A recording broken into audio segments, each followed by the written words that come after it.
Hello, welcome to BioGreat TV. If you are new here, please subscribe and turn on the notification so you don't miss our next video.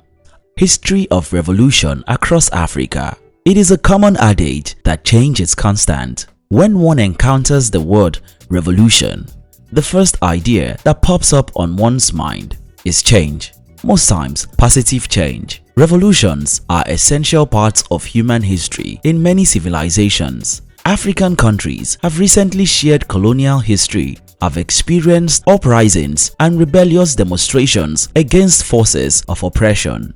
A number of undemocratic governments has crumbled and others surrendered under massive revolts of citizens. Here are some major revolutions across Africa. East Africa, the Mau Mau Uprising. The Mau Mau Uprising, which is also known as the Mau Mau Revolt, remains one of the most remarkable examples of Africans fighting to take back what had been taken from them and their land. Also called the Kenya Emergency, this event was a war that took place in the British Kenya colony between 1952 and 1960. It was a battle for the Kenya land together with the Freedom Army KLFA, named Mau Mau, and the British colonists.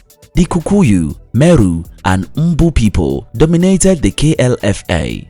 The Mau Mau was also made up of units of Kamba and Maasai people who fought against the colonial settlers in Kenya at the time. Field Marshal Dedan Kimathi, who was the charismatic leader of the Mau Mau, was captured on the 21st of October 1956. Stopping Kimathi seemed to be the sure way to stop the Mau Mau rebellion.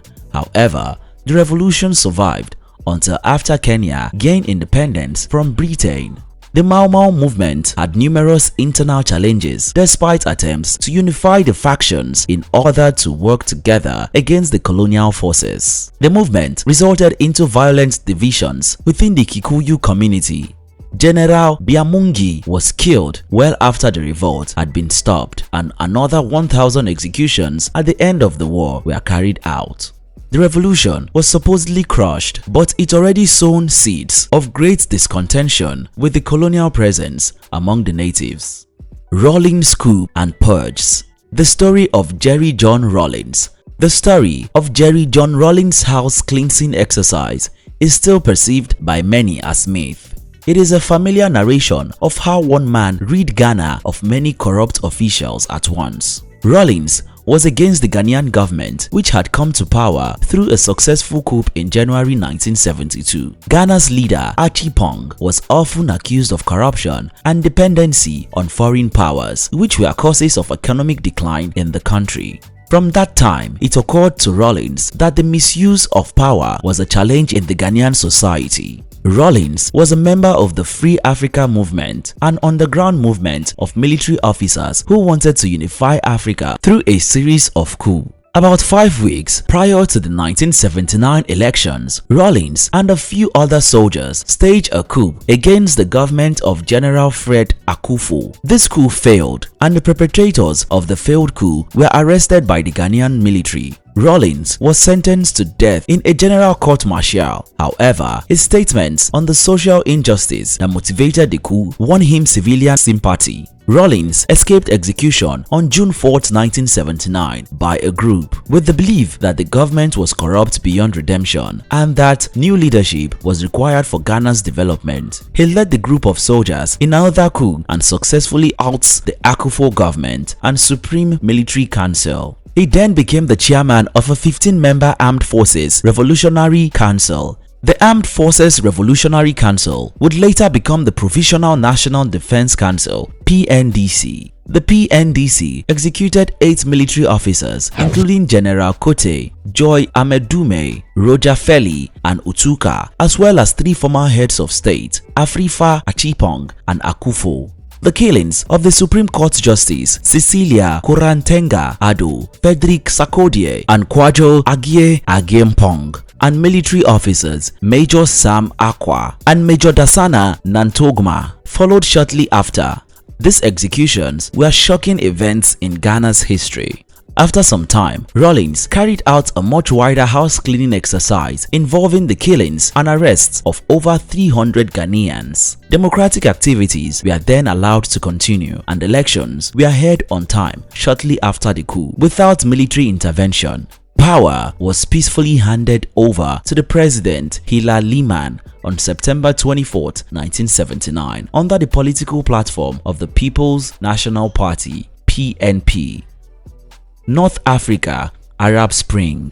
A series of anti-government protests, uprisings, and armed demonstrations broke out across some countries in the North Africa and the Middle East in the early 2010s. This chain of events is referred to as Arab Spring. It began as a response to oppressive regimes and a low standard of living of citizens across North African nations. Tunisia's uprisings will encourage other African countries to stand up to bad administration in government. After Mohamed Bouazizi set himself on fire as a form of protest in Sidi Bouzid, a series of increasingly violent street demonstrations in December 2010 eventually led to the ousting of President Zain El Abidine Ben Ali on 14th January 2011.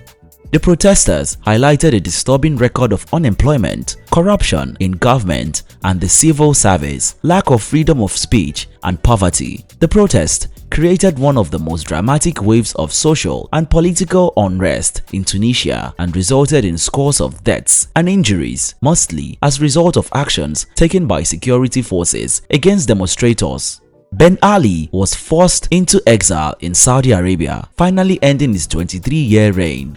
Following the events in Tunisia, protests in Egypt began on the 25th of January 2011. This protest lasted for 18 days. Around midnight on the 28th of January, the Egyptian government cut off the nation's internet access in order to hinder the protesters' ability to use social media for their ongoing activism.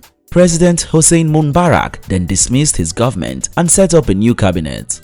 On the 10th of January, Mubarak gave all presidential power to the new vice president, Omar Suleiman, but soon announced that he would still remain as president. The protest continued the following day and the vice president announced that Mubarak has resigned from the presidency and transferred the power to the armed forces of Egypt. The military dissolved the Egyptian parliament and suspended the constitution of Egypt. Issam Sharaf was then appointed as Prime Minister of Egypt on 4th March. Mubarak and his former Interior Minister Habib El Adli were sentenced to life in prison, citing their failure to stop the killings during the first 6 days of the 2011 Egyptian Revolution.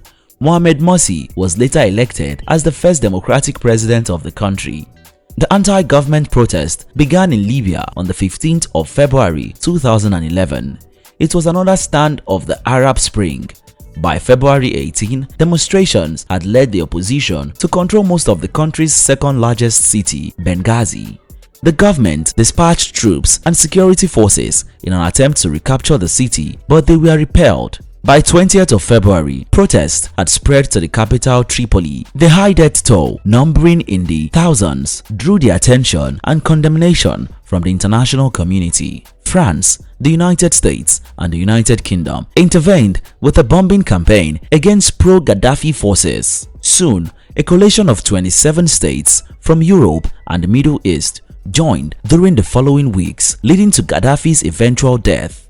There are other notable instances of revolution in African history, and some confrontations are less violent. For many Africans in the past, red is the road to freedom. What have we missed out of this history? Let's know in the comment section. Will it be ridiculous to subscribe to our channel? If no, like this video, share and subscribe to our channel.